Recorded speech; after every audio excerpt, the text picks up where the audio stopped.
Hello दोस्तों, welcome back to my channel. अगर आपने अभी तक मेरे चैनल को सब्सक्राइब नहीं किया है तो जल्दी से मेरे चैनल को सब्सक्राइब कर दें। एपिसोड 19 की शुरुआत में तेंगशन से कहने लगता है कि तुम्हारी बर्थडे वाले दिन तेंगडिंग ने मुझे बताया था कि मैंने तुमसे अपनी फीलिंग्स कन्फेस नहीं की और ना ही मैंने तुम्हारा हाथ पकड़ा। उसने कहा तुम उस दिन मेरा काफी देर से इंतजार कर रही थी। तो तेंगशन कहती है कि तुम्हें तेंगडिंग की बातों पर ध्यान नहीं देना चाहिए और कहने लगती है कि अगर मुझे मालूम होता कि तुम्हें डेट करने के बाद तुम इतने क्लिंजी हो जाओगे तो मैं इस सब में कभी इन्वॉल्व भी नहीं होती। तेंगयू कहते हैं कि क्या तुम्हें पछतावा हो रहा है। तेंगशन कहती है कि मैं रिग्रेट नहीं कर सकती। ये सुनने के बाद तेंगयू उसको किस करने लगता है। इतने में यहाँ पर लूजिशिंग आ जाता है। तेंगयू लूजिशिंग तो अभी भी आपस में कोई भी बात नहीं कर रहे होते। तेंगशन लूजिशिंग से कहने लगती है कि आप इतनी रात में यहाँ पर आए हैं कि आपको कोई जरूरी काम था। लूजिशिंग कहता है कि कोई बहुत इंपॉर्टेंट काम तो नहीं है, कल मैं क्रू को एक दिन की छुट्टी दे रहा हूँ, इसीलिए मैं तेंगयू को इन्फॉर्म करने के लिए आया था। तेंगशन कहती है कि इस बारे में मैं जानती हूँ, मैंने ग्रुप में मैसेजेस देख लिए थे। लूजिशिंग ये सुनकर हैरान होता है और अपने फोन को चेक करने लगता है। कहता है कि मुझे बहुत सारे मैसेज आए हुए हैं, मैंने अपना फोन ही चेक नहीं किया। लूजिशिंग कहते हैं कि ठीक है, फिर अब मैं वापस जा रहा हूँ। तेंगयू कहने लगता है कि मैं बिल्कुल ठीक हूँ, तुम्हारे यहाँ पर आने के लिए शुक्रिया। तो लूजिशिंग कहने लगता है कि तुम्हें कौन पूछ रहा है। तो तेंगयू कहने लगता है कि तुम मेरे बारे में परेशान थे इसलिए यहाँ पर आए हो ना। अब इसी बारे में इन दोनों की बहस शुरू हो जाती है। तेंगशन लूजिशिंग से कहती है कि आज दोपहर को जब तेंगयू के इस हादसे के कारण तबीयत खराब हो गई थी तो तुम भी मेरे जितना ही परेशान थे। लूजिशिंग कहते हैं कि कौन परेशान था, मैं तो नहीं था। लेकिन असल में लूजिशिंग तेंगयू को देखने के लिए आया होता है। लूजिशिंग के जाने के बाद तेंगशन तेंगयू के पास आकर बैठ जाती है। तेंगयू कहने लगता है कि कल का दिन हमारे पास फ्री है, क्यों ना हम यहाँ पर घूमने के लिए चले। तेंगशन इसके लिए मान जाती है और सोचने लगती है कि क्या ये मुझे लवर्स बे लेकर जाने वाला है, और यही सोचते हुए खुश हो रही होती है। अगले दिन ये दोनों यहाँ पर घूमने के लिए आ जाते हैं और ये दोनों एक दूसरे के साथ काफी एंजॉय कर रहे होते हैं। ये दोनों एक दूसरे के साथ काफी पिक्चर्स भी लेते हैं। ये दोनों साथ में डिफरेंट तरह के स्नैक्स भी ट्राई करते हैं और तेंगशन तेंगयू से अपनी बहुत ज्यादा पिक्चर्स खिंचवाती है। और रात में ये दोनों अम्यूजमेंट पार्क भी जाते हैं और फिर ये दोनों एक दूसरे के साथ डिनर करते हैं और डिनर पर भी काफी एंजॉय करते हैं। अगले दिन ये दोनों समुद्र किनारे बैठे होते हैं। तेंगशन कहने लगती कि मैंने कभी नहीं सोचा था कि मैं लवर्स बे आकर तुम्हारे साथ इतना एंजॉय कर सकूंगी। तेंगयू कहता है कि लवर्स बे वाकई में डेट के लिए काफी अच्छी जगह है, अगर मैं तुम्हें यहाँ पर लेकर आता तो तुम मेरे कन्फेशन को भी एक्सेप्ट कर लेती। तेंगशन हैरान होकर इसे पूछने लगती है कि क्या तुमने वाकई में ही यहाँ पर मुझसे अपनी फीलिंग्स को कन्फेस करना था। तेंगयू कहते हैं कि अब तुम अपने आप को इल्जाम दो, क्योंकि तुमने पहले कन्फेस करके मुझे मौका ही नहीं दिया कुछ प्रिपेयर करने का। तेंगशन कहती कि क्यों ना तुम मुझसे दोबारा कन्फेस कर लो। अब तेंगयू तेंगशन से कहने लगता है कि क्या तुम मेरी गर्लफ्रेंड बनोगी। तेंगशन कहती है कि हाँ। तेंगयू ये सुनकर इसको हक करता है। तेंगशन कहती कि क्या तुम्हें लग रहा है कि मेरे अंदर बिल्कुल भी करेज नहीं है, इसलिए मैं इतनी आसानी से मान गई हूँ। तो तेंगयू कहने लगता है कि जिस तरह का इवेंट तुम डिजर्व करती हो मैं तुम्हें जरूर दूंगा। तेंगशन ये सुनकर मुस्कुराने लगती है और तेंगयू उसके फोरहेड पर किस करता है। इसके बाद आज से इनकी शूटिंग स्टार्ट हो जानी होती है। उसके लिए मूवी की सभी टीम के साथ एक प्रेस कॉन्फ्रेंस होती है। आज शूट का पहला दिन होता है। तेंगशन तेंगडिंग के पास आती है तो तेंगडिंग कहती है कि मैं तो बहुत ज्यादा नर्वस हूँ। तेंगशन कहती है कि तुम फिक्र नहीं करो, सब अच्छे से होगा। इतने में यहाँ पर लूजिशिंग आ जाता है जो कि तेंगडिंग से कहता है कि पहले हम सीन डिस्कस कर लेते हैं। जब तेंगडिंग लूजिशिंग के साथ सीन डिस्कस कर रही होती है तो तेंगशन इसकी पिक्चर खींच कर तेंगयू को सेंड कर देती है और कहने लगती है कि लूजिशिंग उसको खुद गाइडेंस दे रहा है। तो तेंगयू कहता है कि तेंगशन आज पहली बार सेट पर आई है, इसलिए तुम्हें भी उसको और गाइडेंस देनी चाहिए। तेंगशन कहती है कि ठीक है। अब शूटिंग स्टार्ट हो गई होती है और तेंगडिंग इस सीन को सही से नहीं कर पा रही होती। लूजिशिंग कहता है कि मैं इनसे जाकर बात करता हूँ। तो तेंगशन कहती है कि मैं भी तुम्हारे साथ चलकर बात करती, क्योंकि मैं तेंगडिंग के बारे में थोड़ी सी परेशान हूँ। जबकि दूसरी तरफ तेंगयू भी अपने काम से फ्री होकर अब सेट की तरफ ही आ रहा होता है, लेकिन अभी तक ये सब लोग इसी सीन पर फंसे होते हैं। लूजिशिंग तो काफी एग्जॉस्ट हो गया होता है, क्योंकि तेंगडिंग इस सीन को अच्छे से नहीं कर पा रही होती और एक ही सीन की 45 टेक्स लेने के बावजूद भी तेंगडिंग इस सीन को सही से नहीं कर पाई होती और लूजिशिंग को भी गुस्सा आ रहा होता है। तेंगडिंग तो रो रही होती है। तेंगशन इसको कहती कि कुछ नहीं होता, सब ठीक हो जाएगा। तेंगयू कहने लगता है कि मुझे यहाँ पर आए हुए 10 मिनट हो गए हैं। तेंगडिंग क्या तुम्हें मुझे कोई एक्सप्लेनेशन नहीं देनी? तुमने फिल्म की शूटिंग स्टार्ट होने से पहले बहुत सारी एक्टिंग क्लासेस ली हैं, उसके बावजूद तो ये सब कुछ नहीं होना चाहिए था। तेंगयू काफी गुस्से में होता है, कहने लगता है कि मैं जानता हूँ कि ये तुम्हारी शूटिंग का पहला दिन है और तुम्हें एडजस्ट होने के लिए थोड़ा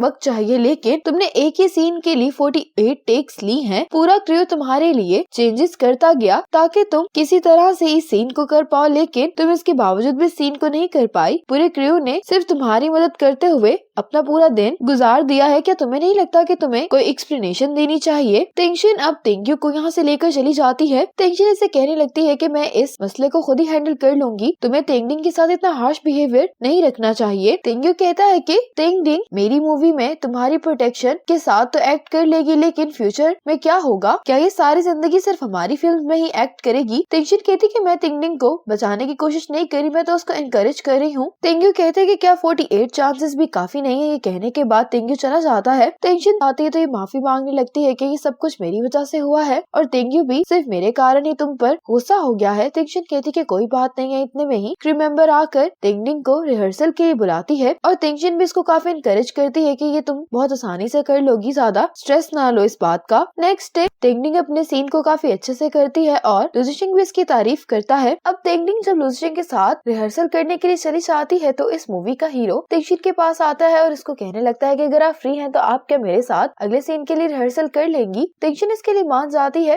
लेकिन तेंग्यू को टिंगशिन का इसके साथ जाना अच्छा नहीं लगता और जबकि दोनों सीन की प्रैक्टिस कर रहे होते हैं तो तेंग्यू इन दोनों को देखकर जेलस हो रहा होता है। अब नेक्स्ट सीन को शूट करने के लिए जब लुजिशिंग आ जाता है तो तेंग्यू इसे कहने लगता है कि तुमने कॉन्ट्रैक्ट को साइन करते हुए सभी क्रू से कहा था कि तुम्हारे सेट पर डेटिंग करना अलाउ नहीं है। लुजिशिंग कहता है कि तुम अब ये बात क्यों कर रहे हो? तो तेंग्यू इससे पीछे देखने के लिए कहता है और कहने लगता है कि क्या तुम्हें इसको बंद नहीं करवाना चाहिए? जबकि लुजिशिंग तो इन दोनों को एक्टिंग करते हुए देखकर मुस्कुरा रहा होता है, कहने लगता है कि मैंने कहा था कि मैं अपनी डायरेक्टिंग टीम को ही सिर्फ हैंडल करूंगा, अगर तुमसे ये बर्दाश्त नहीं हो रहा तो तुम खुद ही इस मसले को जाकर हैंडल कर सकते हो। इसके बाद तेंग्यू टिंगशिन के पास आता है और कहने लगता है कि तुम दोनों किस बारे में बात कर रहे थे? तो टिंगशिन कहती है कि हम लोग स्क्रिप्ट को डिस्कस कर रहे थे। तेंग्यू टिंगशिन का हाथ पकड़ लेता है। टिंगशिन कहती है कि ये तुम क्या कर रहे हो? तो तेंग्यू कहता है कि मैं भी तुम्हारे साथ स्क्रिप्ट डिस्कस करना चाहता हूँ। टिंगशिन इसे कहने लगती है कि तुम पेंग जाओ से भी जेलस हो गए हो। तेंग्यू कहता है कि हाँ, मुझे बिल्कुल भी पसंद नहीं है और मैं हूँ जेलस। टिंगशिन इसे अपने हाथ छुड़वाने की कोशिश कर रही है तो तेंग्यू इससे कहता है कि मुझे वाकई में टिंगडिंग के साथ इतना सख्ती से पेश नहीं आना चाहिए था और ना ही तुम पर इतना गुस्सा करना चाहिए था। टिंगशिन कहती है कि बस तुम टिंगडिंग को इतना सख्ती से ट्रीट नहीं करो क्योंकि वो इस इंडस्ट्री में नहीं आई है, उसने भी बहुत कुछ सीखना है। ऐसे ही ये दोनों फिर कुछ देर आपस में बातें करने लगते हैं और यहाँ पर एक क्रू मेंबर होती है जो इनको बहुत गौर से देख रही होती है। अगले दिन शूटिंग को चेक करने के लिए तेंग्यू के मॉम डैड आते हैं। अब लुजिशिंग तेंग्यू के डैड को शूटिंग के बारे में बताने लगता है। लुजिशिंग से बात करने के बाद तेंग्यू के पेरेंट्स टिंगशिन को ही देख रहे होते हैं। लुजिशिंग कहने लगता है कि मैं आपसे टिंगशिन को इंट्रोड्यूस करवाता हूँ। तो तेंग्यू की मॉम कहते हैं कि मैं इसको जानती हूँ। टिंगशिन भी अब तेंग्यू के मॉम डैड को हेलो बोल रही होती है तो तेंग्यू की मॉम कहने लगती है कि तुम्हें इतना फॉर्मल होने की जरूरत नहीं है, हम लोग फैमिली हैं। टिंगशिन तो इस बात पर हैरान हो जाती है और इसे कुछ भी समझ नहीं आ रहा होता कि इसको यहाँ पर क्या कहना चाहिए। अगले दिन तेंग्यू अपनी मॉम से मिलने के लिए आया होता है। तेंग्यू की मॉम इससे कहने लगती है कि जब तुम छोटे थे तो मुझसे अपनी हर बात शेयर किया करते थे। तो तेंग्यू कहने लगता है कि मॉम अब मैं 30 इयर्स का हो गया हूँ, छोटा बच्चा नहीं रहा और आप फिक्र नहीं करे, आप जिस बारे में भी बात करना चाह रही हैं वो मैं जानता हूँ और उस बारे में मेरी अपनी सोच है। अब डैड तेंग्यू से इसके और टिंगशिन के रिलेशनशिप के बारे में पूछते हैं तो तेंग्यू कहता है कि हम दोनों के दरमियान सब कुछ सही जा रहा है, लेकिन आप दोनों को बताने से पहले मैं चाहता हूँ कि हमारा रिलेशनशिप थोड़ा सा और स्ट्रॉन्ग हो जाए। डैड कहने लगते हैं कि हमारी मुलाकात टिंगशिन से हो चुकी है, वो काफी अच्छी लड़की है और हमें भी वो काफी पसंद आई है, इसीलिए तुम्हें भी उसको अच्छे से ट्रीट करना होगा। दूसरी तरफ मॉम टिंगडिंग को ये बात बता देती है कि टिंगशिन और तेंग्यू रिलेशनशिप में है। ये बात सुनकर तो टिंगडिंग काफी ज्यादा शॉक में होती है। अब टिंगशिन हुआन से पूछ रही होती है कि तेंग्यू के पेरेंट्स पहली दफा सेट पर आए हैं तो मुझे किस तरह से बिहेव करना चाहिए। तो हुआन कहती है कि मेरी तो यही एडवाइस है कि तुम्हें उनसे थोड़ा सा दूर रहना चाहिए और उनको ऑब्जर्व करना चाहिए कि वो क्या करते हैं। अब कुछ देर बाद तेंग्यू की मॉम टिंगशिन के रूम में आती है। टिंगशिन तो इनको यहाँ पर देखकर काफी ज्यादा हैरान होती है। तेंग्यू की मॉम रूम में आते हुए कहती है कि मैं तुम्हारे लिए कुछ योगर्ट लाई हूँ। तेंग्यू की मॉम हुआन को देखकर कहने लगती है कि क्या मैंने तुम लोगों को डिस्टर्ब कर दिया? तो हुआन कहती कि नहीं, मैं तो टिंगशिन से बस थोड़ी सी बात करने के लिए आई थी। तेंग्यू की मॉम कहती है कि तुम दोनों जो भी कर रहे थे वो कर सकते हो, मैं वेट कर लेती हूँ। हुआन कहने लगती है कि हमने बात कर ली है इसीलिए अब मैं जा रही हूँ। तो तेंग्यू की मॉम कहती है कि क्यों ना हम लोग मिलकर बात करें। टिंगशिन भी इसको यहीं पर रहने के लिए कह रही होती है। हुआन जाते हुए उसको कहती है कि तुम ज्यादा फिक्र नहीं करो, तुम ये कर सकती हो। टिंगशिन तो